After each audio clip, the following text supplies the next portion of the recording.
What is up, gamers? Staxwell's back at it again today with another market watch.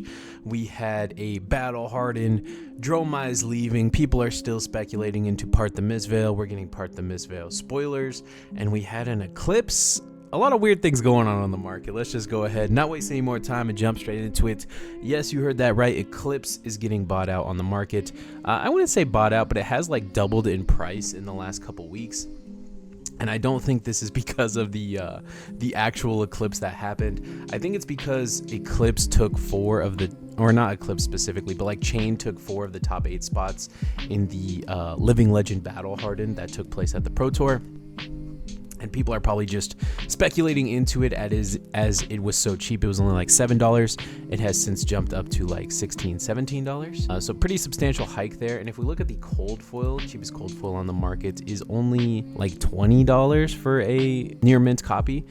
So yeah, if you're gonna get it, I highly recommend getting the cold foil. But yeah, this is definitely like a spec into Chain, right? Because he's so good in the Living Legend format. Hold the Line, next card I want to talk about. I feel like I talk about this every week, but it just keeps going up and up and up, as Brute and Ninja increases in popularity. Of course, Hold the Line is going to as well. If those are like the 2 premier decks of the 2 posed to be premier decks of the next format, it makes sense that Hold the Line will even continue to go up past this. Could it hit Warmonger's pricing? I don't think so. But I do think that there is still like a little bit more room to go up. It seems like it's going to be a staple in the format, in the meta, so long as those decks are both prevalent and good. And yeah, it seems like those decks are going to be prevalent and good, especially because Ninja's getting more support in the next set, and then KO took 4 of the top 8 spots at the Pro Tour. Yeah, looking very good for the future of Hold the Line. Shimmers of Silver, cheapest copy on the market, damaged even. All right, let's go non-damaged. Cheapest non-damaged copy on the market is $10 for like the cheapest copy of Shimmers of Silver. Kind of crazy, this card just keeps going up. Of course, on the back of Enigma and the new Illusionist. Tenacity has all but disappeared from the market. Cheapest on the market is $10, and there's only 4 sellers up here who have it. Yeah, so if you're gonna get it, I recommend just getting the rainbow foil since it's the same price as the non-foil. But yeah, Tenacity is like kind of disappearing, and it's because Katsu had such a good showing at the last calling Paquette, I think it's called, and yeah, Tenacity is kind of like a core strategy in that hero now, so it makes sense that Tenacity is kind of disappearing from the market as all of these Katsu players are grabbing it. Aether Arc, cheapest copy on the market, is like $5 after shipping, creeping up to $6. Kind of interesting because this card was like a quarter when it came out. But yeah, Kano's been having a lot of success, and not only has Kano been having a lot of success, but Icelander in the LL format is posing to be a greater threat than she was once thought to be, and Aether Arc slots really well into that deck. That deck's obviously going to be playing 3 of this card. So yeah, cheapest copy on the market is like $5-6. I think it's a good pickup if you're looking to play Kano. You kind of don't have much of a choice there.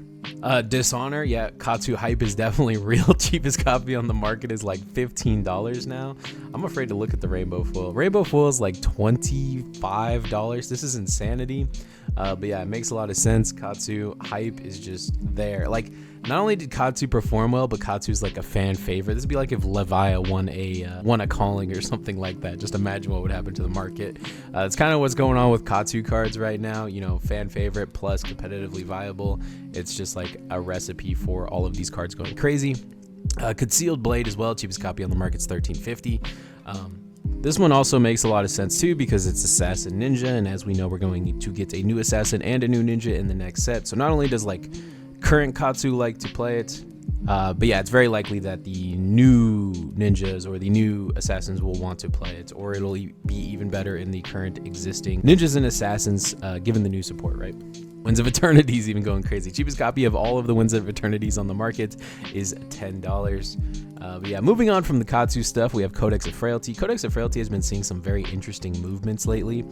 Cheapest copy currently on the market is $65, and the cheapest rainbow foil on the market is like $100. And this is why I always say when the prices are so similar, like I just said it with, Tenacity. When the prices are similar, when it's like non-foils, $3 and foils $4, I always say like just grab the foil. And this is why, right? Because the cheapest Codex of Frailty is like nearly double the price of the regular Codex of Frailty, which is already giga expensive, especially for like your average common player.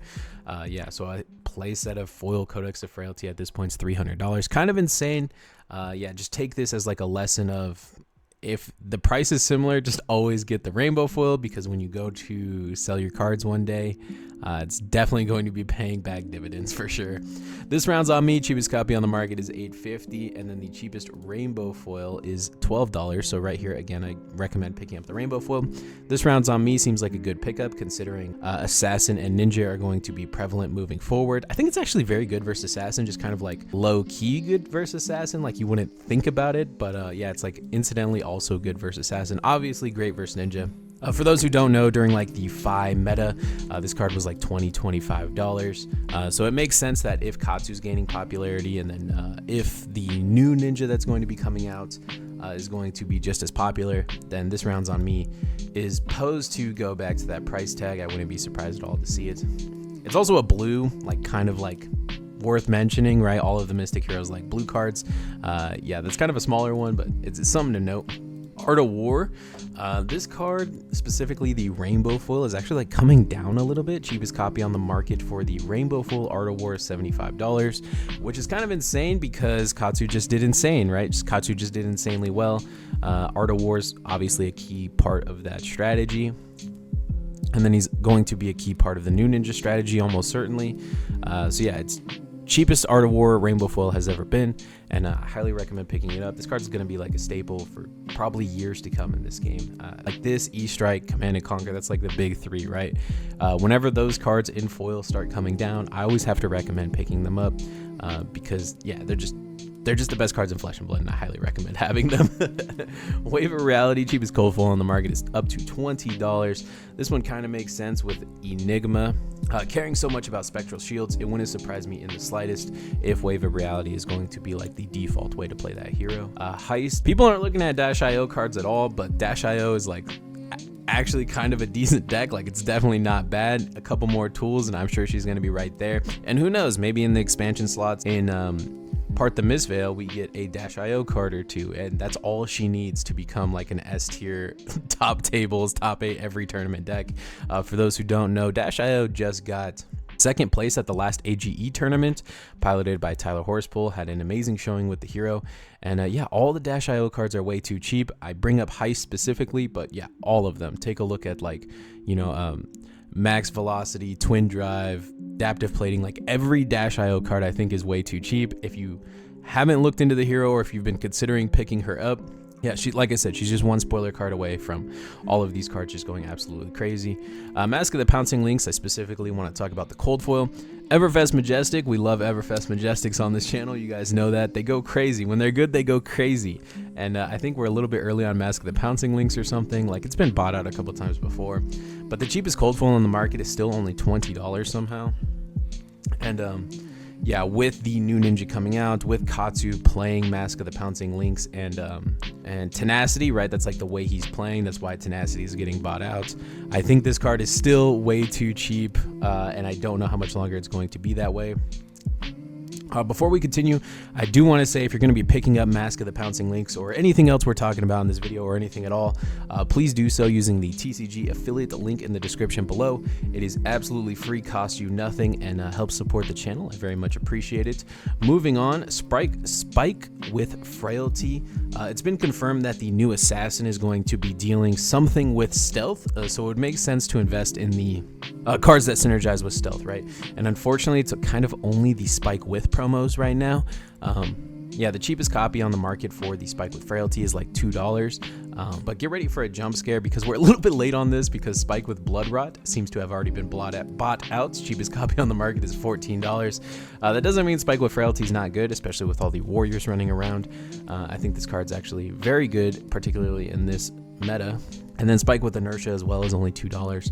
But yeah, Spike with Blood Rot, yeah, $14, $15 for the cheapest copy on the market. I would definitely wait on the Spike with Blood Rots, but the other two I think are good pickups. And this is for the extended art, like Armory promo card. Yeah, not talking about like just the regular foils. And this is just like another another like sign to go to armories, right? Like all of these. I remember when this card came out and when this was the Armory promo, it was like trash. It was like 25 cents. If like you didn't get one for entering or you didn't get one for topping, like you didn't even care. It wasn't even worth going up and telling the the tournament organizer like, oh hey, you forgot to give me my spike with blood rot. No one cared back then. Hold on to all your Armory promos, go to all your armories and just throw them in a box. That's what I do. And luckily I have a set of spike with blood rot. If you don't, give it some time. I think more people are going to post it on the market and the price is going to come down just a little bit here. But the other two I think are very good pickups. Invoke Soraya. I know what you're thinking. Stax, this is a light illusionist card. Enigma can't play light illusionist cards, and I agree 100%. Hear me out though. Enigma is a illusionist hero that revolves around making spectral shields. So I'm anticipating some generic illusionist support that is going to be making spectral shields. That kind of makes sense to me. And if that's the case, then Prism could play them. And if Prism is playing a bunch of generic make a spectral shield kind of cards, then Invoke Soraya gets a lot better. And then the cheapest copy of Invoke Soraya is only $7, which is criminally cheap to me. Cheapest cold foil on the market is even more criminal in that it's only $18. I think it's a fantastic pickup. It's a legendary, so you only need one of it. Legendary as in you may only have one of it in your deck. It's also like a legendary rarity card, kind of confusing, but you only need one Invoke Soraya. If you don't have one, I highly recommend getting them. If you're gonna get them, I highly recommend getting the cold foil. And the last card I want to talk about is Fractal Replication. This card's been going up like slowly but steadily. Every week it's like not quite worth mentioning because it's only like 50 cents, $1, $1.50 more than it was the previous week. But we haven't talked about it ever. So, you know, last time we did talk about it, it's probably like 25-cent card. Now it's up to $6.50. So yeah, kind of crazy, but it makes a lot of sense. You know, people are just speccing into every illusionist card that they can that would fit into Enigma, even hypothetically. So it makes a lot of sense. That's all I got for you guys today. Thank you so much for watching. Don't forget to like, comment, rate, subscribe, and help the algorithm help me out just a little bit later, gamers.